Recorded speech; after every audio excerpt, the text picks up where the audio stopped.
This is Nikki Collins. Jordan Canada. Essence Carson. Liz Candace. Imani Media Stafford. And you're listening to WNBA Weekly. Hello and welcome to another episode of WNBA Weekly. So excited to be with you. My name, as you might know, is Jason Snow, editor of the podcast, and today co-host. I've been stepping back from co-hosting as I get ready for medical school, but I'm excited to be with you. And I'm excited to be joined by our special guest today from Winsidr. It's Aryeh Schwartz. Aryeh, welcome to the show. How's it going? Thanks for having me. Doing wonderful. How are you doing? You know, the DC weather was beautiful today and not humid, so I got no complaints with my curly hair. Awesome. That's I wish I could say the same here. It has been very muggy out in Nebraska, but pleasure to have you on the show. Fans of the league, I'm sure, are definitely familiar with your brand, maybe familiar with your old brand, WNBA Insider, that you've recently rebranded, gone to Winsidr. Real quick, for people who might not know you or might not know the transition, tell people where they can find you, tell people where they can connect to you, interact, and stuff like that on social media. Well, we're everywhere. We got Instagram, we got Facebook, we got Twitter, we got YouTube, we got a website. It's winsidr.com, WINSIDR, because we're all about the W, so we're Winsidr. And we're mostly on Twitter, and then we got some amazing articles from our staff of writers and beat reporters covering it all over the league, and podcasts too. Yeah, man, at some point we got to do a little Freaky Friday and switch sides, and we'll do your podcast and you'll do our podcast. It'll be a lot of fun. Yeah, that would be a lot of fun. Definitely something that we would be interested in, and we'll make that work sometime here in the near future and mess with people as they go on, because I'm guessing a lot of our listeners overlap. That people who listen to our show listen to yours, so they'll think they clicked the wrong button. That'd be a fun little joke. I wish we would have thought of that before April Fool's Day. That would have been a good time for that one, but we'll get that figured out. Yeah, definitely. We'll provide links to pretty much everything that Aryeh and Winsidr are doing in the description to the YouTube video. So if you're watching us on YouTube, scroll down to the comments, or not the comments, but the description section, and you can get links there. We'll throw links up on Twitter. We're so excited to have him on the show. Great resource into the league. And Winsidr is a great place to find breaking news. When there was trade rumors, Winsidr was one of the first places that you were going to see that coming out. We really appreciate the work they do, especially on breaking stuff. That's something we as a show have not really been able to get into the loop of, is being on the front line. Winsidr, you guys really are. So we appreciate you as a resource, just as fans of the league. So a great resource. If you haven't checked them out already, please do so. Right now, while you're listening to this episode, just go ahead, open your phone browser, and just start looking at the stuff they've got, because it's wonderful. But with that, Aryeh, it's time for us to jump into a segment we like to call the Triple W. 1, 2, 3.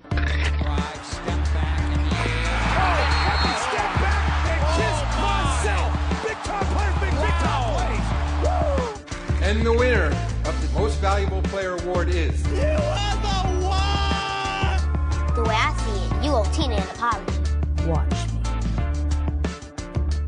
All right, for those of you who haven't listened to the show, the Triple W is where we award awards every week. We have an MVP of the week, a Rookie of the week, and a Play of the week.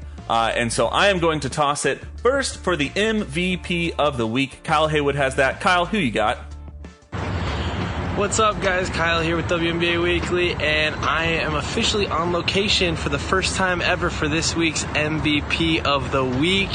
It's none other than, as you can tell, A'ja Wilson with the Las Vegas Aces. Got her jersey. We're rocking here tonight. Anytime that I can be on location after you drop 39 points, 11 rebounds, and 5 assists, you deserve that MVP. So shout out to A'ja. I'm going to see you play tonight against the Chicago Sky. Stoked to see it. See you guys later. All right, thanks so much for that pick, Kyle. On to the Rookie of the Week. I'm going to toss this over to Steve, who has our Rookie of the Week.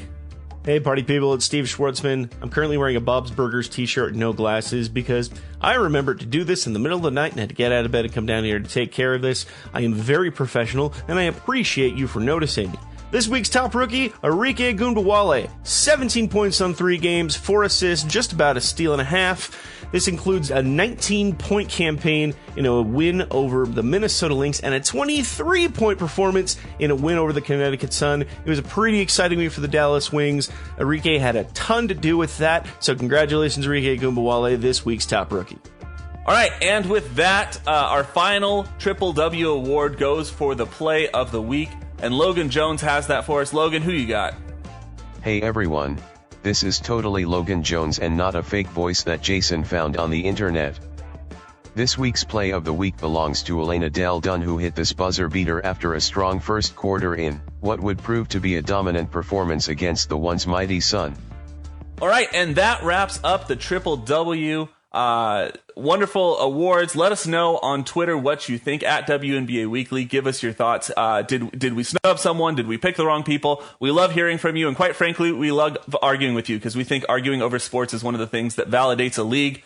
The ability to disagree. Yes. And so yeah, let us know what you think at WNBA Weekly. We're happy to interact with you there. But let's move on, Aryeh, into the meat of today's show. First thing I wanted to talk about, going through this week, there was one score that really stood out among all of the others, and that was Washington at 102 over Connecticut at 59, essentially doubling up what up until this point in the season has essentially been the number one team. Aryeh, I don't know what your experience was with that game. I know you're down in Washington, so I'm sure you were at least somewhat close to the action down there.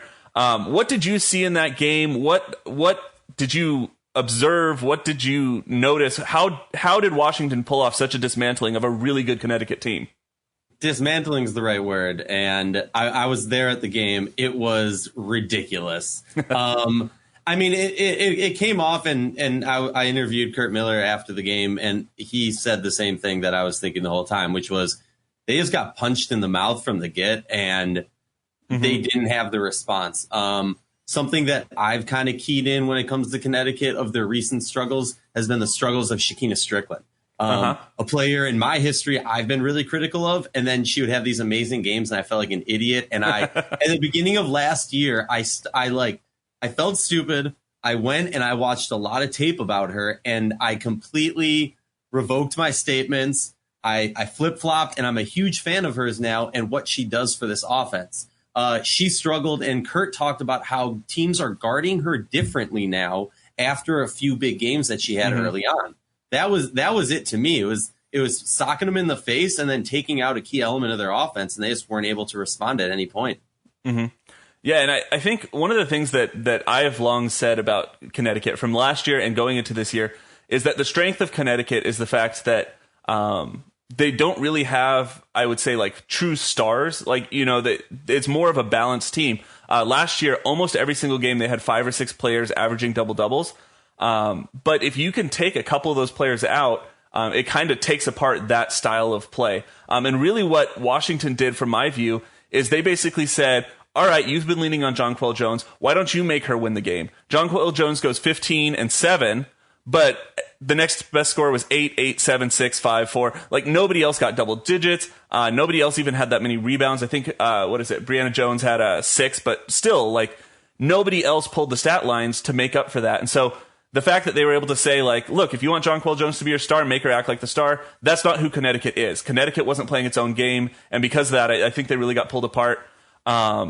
Real quick, Elena Delle Donne going 19-10. Her game, she's got ESPN's MVP of the week, or WNBA's MVP of the week, sorry.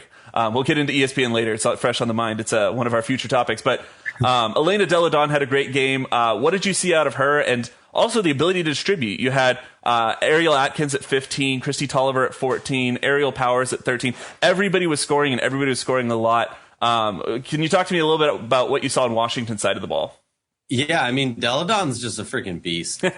She came into this season clearly not 100%, but laser focused. Just laser. In every game that I've seen her in, she has just been laser focused at doing what she can do. In every game, she's looked that much healthier, more comfortable, and this team is growing around her. Now, you're going to get me in trouble because I got some issues with Washington that we don't have to get into. But yeah, I mean, this is a scary team that can really score at all facets. I think the big question is, can their defense keep up? And obviously against Connecticut, they did. Yeah, no, and that's an interesting question, which is one of the reasons we talked about last season.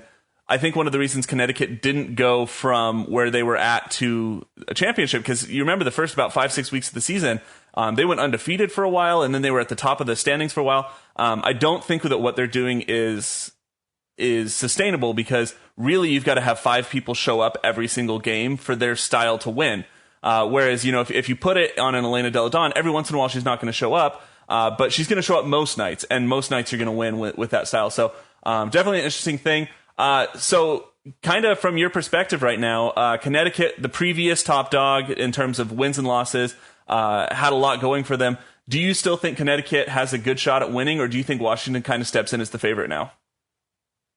We're talking championship favorite or power ranking favorite? Give me both. I'm curious about both. Power ranking, by far, it's the Mystics. For me, it's power ranking is kind of like, who have you beaten recently? Mm-hmm. So like you can beat, a couple of the worst teams in the league and kind of coast from what you've already done in the season. But if you're just beating the worst teams in the league, you're not a top dog. I don't care if you're undefeated. So Washington, by far, top dogs right now, power ranking. Championship contenders, honestly, I don't see either of them at that level yet. For me, Connecticut needs to prove it in the playoffs. They could go undefeated all regular season long, and I wouldn't call them that until they win a freaking playoff game. And Washington, I got some questions about their playoff ability also. I'm not sold on them, and I've pissed off a lot of the people in D.C. saying that, but I'll keep saying it. Yeah. No, and I mean, there's still a lot of season. I mean, it's a short WNBA season, but we're still not even at the All-Star game break. Definitely still time. We remember last year Atlanta made a ridiculous run at the end of the season to come in and get what was ultimately a 4th or a 5th seed. Atlanta came in with 2nd seed, I think. Oh, was Atlanta? Okay, my memory's way off then. But yeah, I mean, they had just a tremendous run at the end of the year. There's still time for Las Vegas to step up. There's still time for LA to figure out what it's doing, even though that seems less and less likely every week as time goes on. Lots of people still in the race. But with that, let's go on to our next topic, which I just kind of want to go through who you think. So now this is kind of looking towards the end of the season. I want you to give me your top 3 or 4, and then your bottom 3 or 4. Who do you think are at the end of the season, when all the dust settles? Who do you think is going to be at the top, and who do you think is going to be the bottom? I'm not necessarily saying you have to pick a winner, but just if you have a grouping at the top and a grouping at the bottom, who are they? All right, I'll start with the good and I'll follow up with the bad, because I think, you give the good news first. That's what you should know. This, you're going to be a doctor. I'm going to go with. I'll do 4 teams. I'm going to go with my championship winners, my favorites right now. Phoenix Mercury. Okay. I got them. I still got faith. They're riding at 500 right now, so that's a bold prediction right there. They're at 500, and even with Taurasi, this team doesn't try until they're trying to make a playoff spot. So imagine without Taurasi, what's going down. Yeah. After that, all right, I'm gonna have to go with the Mystics, because I do see them. They've been oddly healthy all season. If they can keep that up, they're going in. So that's 2 teams.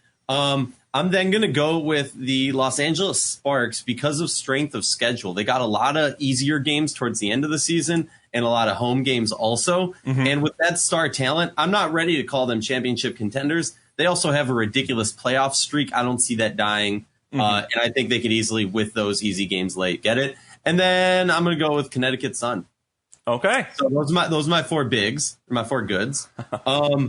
I'm gonna piss some people off with this one. So sorry if you get a lot of hate mail. Any hate mail, direct it towards him, not me, please. Atlanta Dream. Okay, that was obvious, I think, for everyone watching. Yeah. Yeah, New York Liberty, I think they've made some steps, but I think Indiana Fever have made bigger steps, and Indiana Fever are making the playoffs. You heard it here. Yeah. So wait, I got 2 right now, right? New York. You got Atlanta and New York. Yeah. Yeah. Sadly, I don't see Chicago making it. Okay. I think something bad's going to happen. And here's the one that's really going to bother some people. And I'm just saying this because that's how I feel today. We could talk tomorrow, it'll be different. Seattle Storm. Oh, wow. That's a hot take, I know. Champions to missing the playoffs. That's a big thing. I mean, there are a lot of reasons to feel that way. The injuries have not been kind to them. Coach Hughes obviously is going through a really rough time in his personal life and his health. And I could see, with him not being 100%, with the team not being 100%, I could see it. But that's still bold to go from the top to basically the bottom. or at least the bottom rung. I'll give a little bit about why. Oh yeah, go for it. My feelings on why is simply this. I'm a huge fan of what they've done so far in the season, and I think they're an amazing, like, this isn't me trying to hate on them. Mm-hmm. How sustainable with the injuries that they have, with the youth that they have. Mercedes Russell, most improved player by all means. I think they should invoke a sophomore award just so she can win it.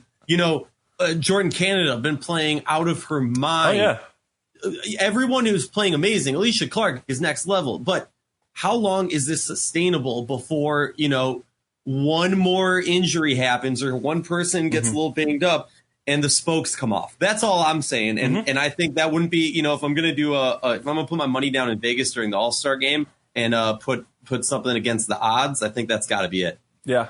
No, sound logic. It's just curious to see what happens. Obviously, we have a large Storm contingent, so I'm sure we'll be getting some Twitter ats on that one. So, excited to interact with you guys and hear on that. But yeah, so that's interesting. I've got similar teams for a lot of those, but I deviate in a few places. I'm not going to bring the Sparks. I'm going to bring the Aces. Okay. I'm going to bring Aces. I think Connecticut and Washington both at least sustain to the top 4. And then my outsider pick. Oh gosh, I should have done this ahead of time, so I wasn't doing it live in front of the camera. Let's see. I've got Las Vegas, Connecticut, Washington. I'm going to finish off my top 4 with... I'm going to go the opposite way as you. I think Seattle's going to be in the top 4. To be fair, I could see that also. Yeah, and I mean, that's part of the interesting thing about the WNBA is the second place team right now, Connecticut, is at 69%, and the 8th place team, Phoenix, is at 50%.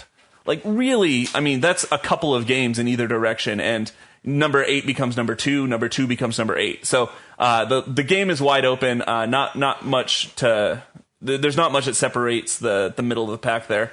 On the bottom, I'm going Atlanta.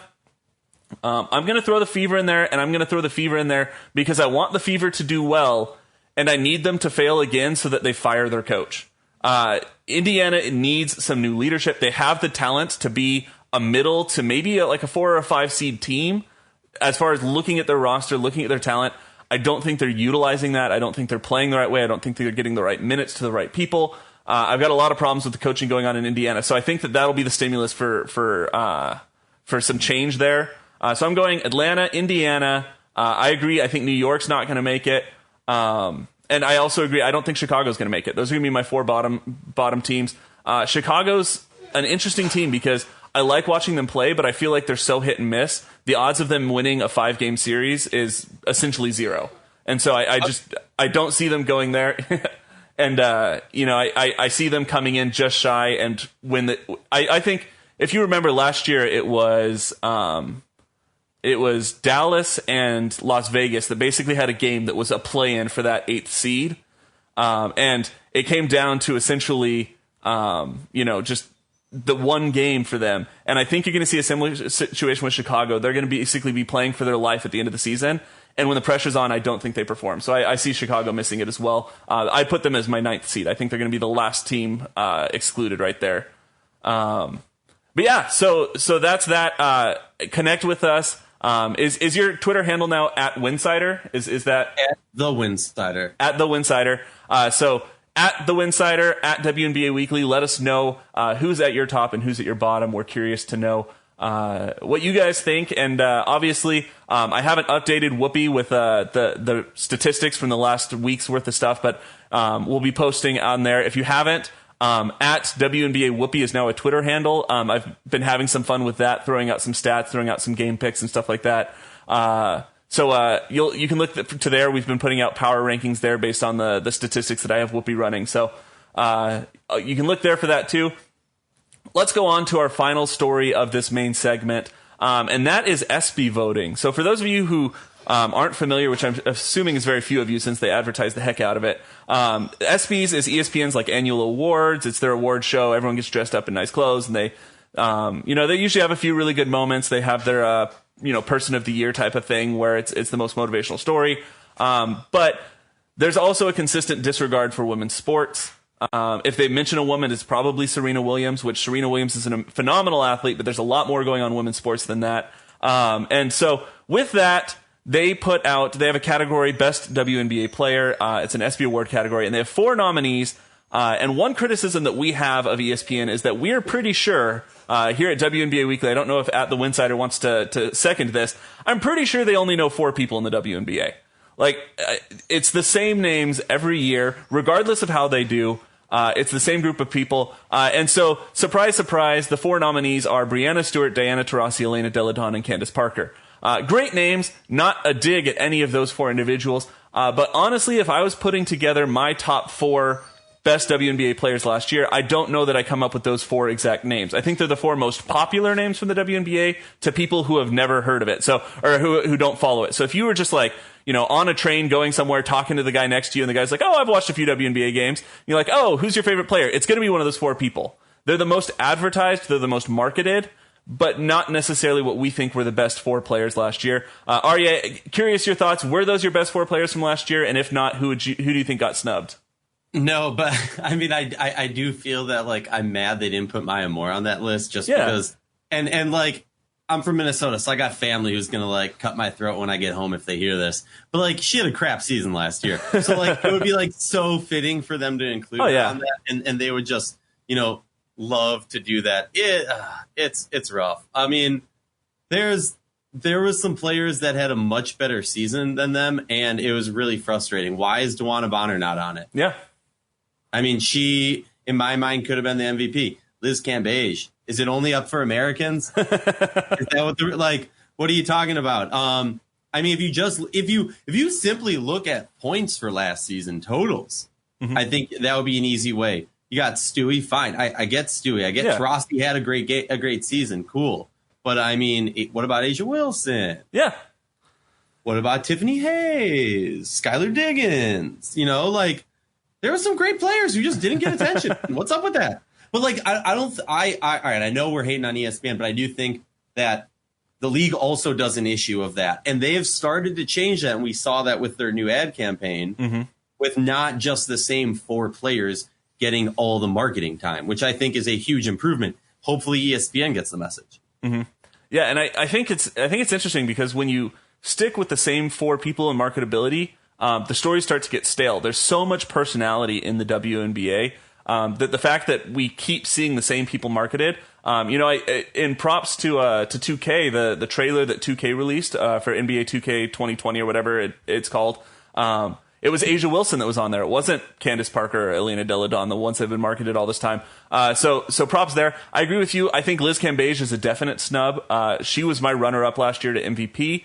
I think if you're going for interesting storylines, Asia Wilson's definitely one of those. A rookie who basically took a completely failing San Antonio Stars team, moved to the desert, and she came in and really was the face of an organization and took them from completely the worst team to one of the favorites for this year. Preseason rankings, a lot of people were putting them in the 1, 2, 3 spot. And so that's all on Asia Wilson. I think she deserves a lot of credit for that, at least in terms of the branding and stuff. I mean, she's been huge down there. So those are 2 of my snubs. I think DeWanna Bonner's a good call out. I think that there's just so many players that did so much. I mean, even if you're just talking about who had the biggest impact on the season, I mean, yes, Breanna Stewart was the best player on the Seattle Storm last year, but Sue Bird is the reason they won the championship. If not for her 4th quarter heroics against Phoenix, that didn't happen.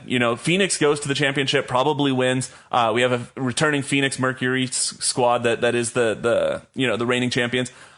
Sue Bird's the reason that they won. And so I think she deserves some credit, not only for her play during that 4th quarter, but she played well all year. And she's also, I mean, if you can pick a better leader than Sue Bird, I don't know who it would be.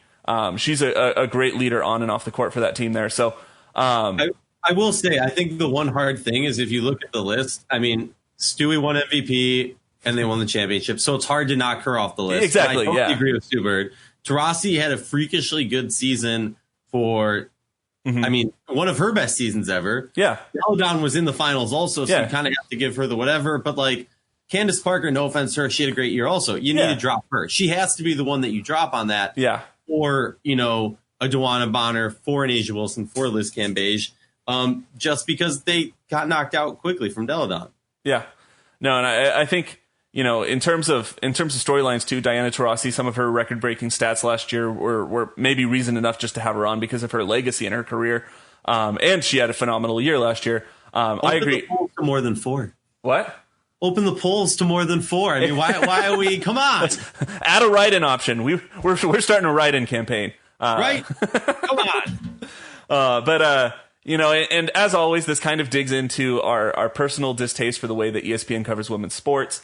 I feel like they created the ESPNW kind of like blog structure and then just forgot about it and have a few interns running it. Not a big fan of the way they cover the league. We wish that they would interact more with the people who grind, like Aryeh, like at Winsidr, or at the WNsidr. I'm just screwing up his name. At the Winsidr. That's it. You can do at Winsidr also. We have both. So they'll take you to where you need to go. Don't worry. Yeah.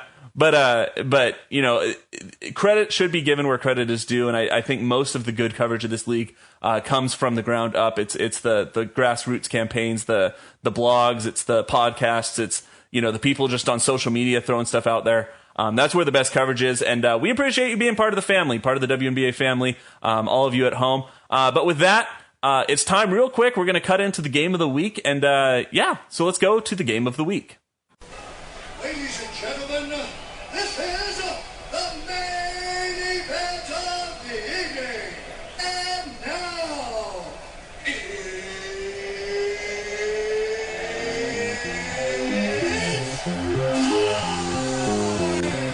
all right, this week's game of the week is one that I thought was interesting, and since I'm hosting the show, I get to pick it. And that's how we've started doing it now, which gives me the liberty to talk about the Indiana Fever and the Dallas Wings. I'm now realizing that the fact that I started that line with Liberty, that would have been a really good time for a pun, and picked Liberty versus Phoenix, but I didn't. I picked Indiana at Dallas.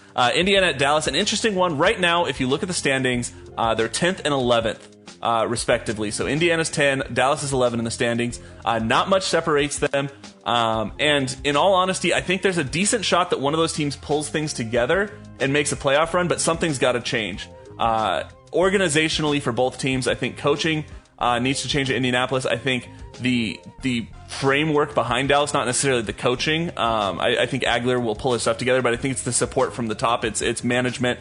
Really needs to support Dallas in the way that needs to be supported. They need to do a better job of marketing their star players. They need to do a better job of utilizing Gustafsson. I think she's going to be a key to their future. So, interesting thing, one of these two teams could pull things together and earn a playoff spot by the end of the year. And so this is sort of a chance for them to sort of sort out who's that going to be. So Indiana at Dallas. Aryeh, I'm curious, keys to the game. What does Indiana have to do to win, and what would Dallas have to do to win? All right, keys to the game for me is Fever need to play Fever basketball and be able to score. It's all about their offense. I mean, they have one of the top offenses in the league right now. I think depending on what stats you're looking at, how you want to define that, a top 3 offense, top 4 offense. They also oddly match up really well. These are both teams that don't have a true big, as they say. So it's going to be a pretty exciting one. I'm keying in on Tiffany Mitchell and Erica Wheeler. Watch those two players. If they have a good game, then that's going to be a really good sign. Candice Dupree was big last time, but I think we're going to see much better stuff from Kayla Thornton. Key for Dallas is going to be, can Dallas score? I mean, it's going to be a battle of offenses. We know the Wings have a good defense. Agler is going to instill that defensive ideology in the team, and he already has. Can they score and keep up with the high-powered offense of the Fever? Yeah, I completely agree. Great points. I would say if I think if Indiana is going to pull off a win, it's going to be the use of Tierra McCowan. If you leave her in for too long, because she can exploit the lack of a big on Dallas's side. Very true. But I also think, based off what we've seen this season, that she's prone to get fouls early. She's prone to put herself... So I don't want to give her 30 minutes because you need her at the end. So it's going to be the efficient use of Tierra McCowan. Throwing her in when you need to get a few quick points, when you need to shut down a running streak that Dallas has been on.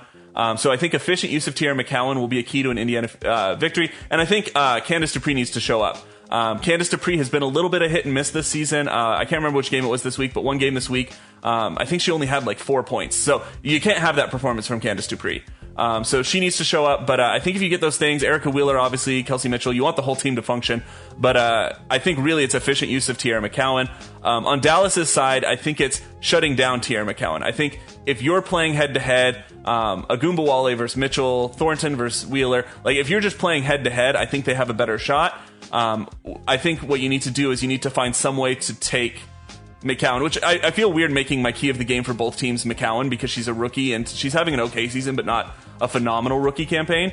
But really, I think her height is going to be the make or break for how this game goes, whoever can handle that better. So I'd even add to that. I'd say flip it on the other side. Monty McGee for Dallas is going to be key, how she can match up against McCowan, taking on your point. Exactly. And so, with that being, with size being, I think, the weakness in both of these teams, at least defensively, and probably also offensively, that's what I think is interesting.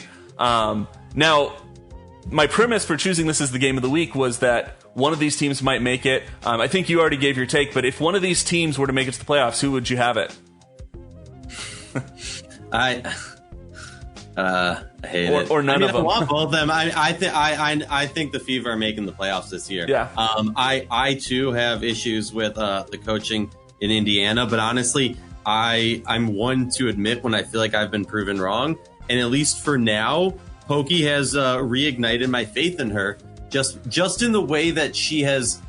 The leap that this team has taken from last year, and I've been going on about this a lot, just the growth that this team has had and how she's orchestrated this kind of rebuild in the way that she has. I respect that, but I hear what everyone else is saying too. So, I got you. Yeah, I think I see what you're saying. I think I want to see Indiana pull a whole season together before I'm willing to get on Pokey's bandwagon. I'm with you. Hey, they're on a 4-game lose streak right now. Yeah, and I mean, and that's the thing is that, did she pull together a couple good weeks, or did she pull together a good team? And I think that we really won't know that until August. We've got to play through July. We've got to get closer to the playoffs to really know if the Fever are for real, if they're really, a 6, 7, 8 seed, or if they're really just a team that kind of had a flash in the pan.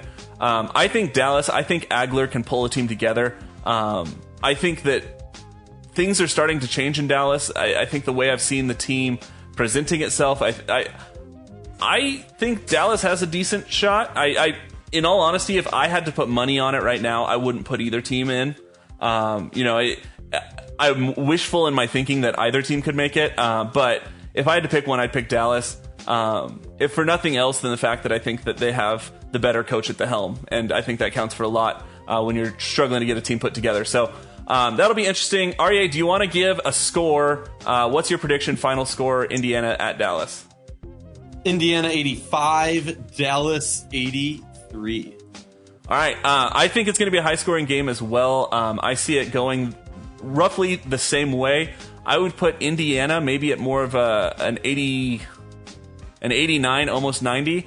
I think Dallas keeps up with them and pulls it off, but it's going to be close. I'm going to go 91-89 in Dallas's favor. So, yeah, it'll be a good one either way. So tune in. That's 8 p.m. this Friday, July 5th. So recover from your July 4th celebrations that morning. By the time your brain is working again, it'll be 8 p.m. You'll be ready to watch the game on CBS Sports Network. Interact with us as that comes up. We'll be tweeting as we watch it, and so you can watch us on Twitter. You can watch at the Winsidr. I'm sure they'll be having takes coming out throughout the week. But yeah, let's finish up the game of the week. Before you go, as if you're watching this on video, you already know, but if you're not, we are on YouTube. We want to get more and more people over there because we're throwing in highlights. We're trying to do cool stuff with this video segment. And the Patreon folks, sorry, I just saw Aryeh out of the corner of my eye throwing his stuff up there. So, we'll give you your plug here in a second. Yeah, so follow us on YouTube. We're trying to do some cool stuff. The Patreon money is really helping us get that off the ground, figure out how to do all that stuff. So come enjoy the fruits of the people who support us, their labor and their support. At WNBA Weekly on Twitter, on Facebook. We don't have a cool blog, but we do have our podcast. You can find it anywhere podcasts are found. Follow us any way you can. Interact with us. We'd love to hear from you. If you want to support the show, we have a Patreon. We have a merch store at the website is WNBAweekly.storeenvy.com. There's only one E. It's kind of confusing in Store Envy. So anyways, you can go there. You can check out. You can Be a Nobody shirts. That supports the league. We don't keep any of that money. We're turning that around to try to get tickets and stuff for people. We're working with several of the different teams right now to make cool little promotions and stuff happen with the money you guys have already given us from that. But yeah, with that, let's close out with Aryeh's plugs. Aryeh, what you got going? First of all, I'm a big fan of your podcast. Oh, I've been thank you. listening to it for a while, and it's been a while since I've been on, so it's nice to be back. I was on over a year ago. Yeah, you came on in the early days when we still didn't really know what we were doing. I feel it's interesting because when you came on, this is an aside, so this is a little bit of a history lesson for everyone who hasn't been following us for a long time. When we first came on, we got in touch with Aryeh and we had him on the show, and we were still a baby podcast at the time. We had kind of a small listenership and not much reach and not much credibility. And one of the things you told us is that it was interesting year in and year out, you'd see all these accounts pop up and then most of them die off. And I feel like we finally gotten to the point where we're now credible. Like we've been around long enough that it's like, oh, they're not just going to die off and disappear next year. So it's exciting to be now at this point where we feel at least a little bit more your cohort. Obviously you've been grinding much longer than we have, but we at least feel like we're in the realm. We're in the same ballpark now, at least in terms of having some level of credibility and staying power. So anyways, but yeah, what you got? Nah, man, you guys are better than you think. We got the website, winsidr.com, WINSIDR.com. We have a podcast. We're on Twitter. We're pretty active on Twitter. And like you said, I think that we have the same views on all of this, which is this should be debated. There should be discussions about this. If we disagree about it, that helps grow the league. And that's kind of what our whole thing is about. We feel that women's basketball has not been covered as the ridiculously talented sport and hardworking sport that it is. And we feel that we need to bring, the same coverage and respect that men's sports receive on a daily basis. And that's what we are founded on. And that's what our goal is. Yeah, absolutely. I think you see this a lot out of the mainstream channels, the big news sources, where they kind of handle the WNBA with kid gloves because they don't want to be accused of being harsh on women's sports. What's that?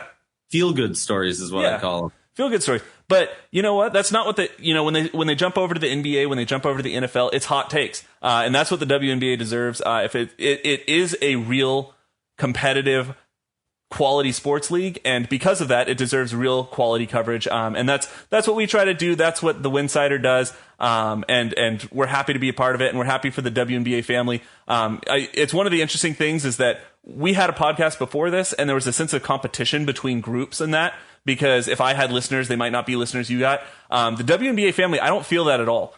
It's completely supportive amongst the people who are grinding it out, trying to get good coverage of the league. We support each other, and there's lots of cross-promotion stuff that goes on. So once again, Aryeh, thank you for being on the show. We're going to do our little sign-off thing, so when I toss it to you, just say your name, and we'll get the sign-off. But until next time, I'm Jason Snow. I'm Aryeh Schwartz. And we got you next week.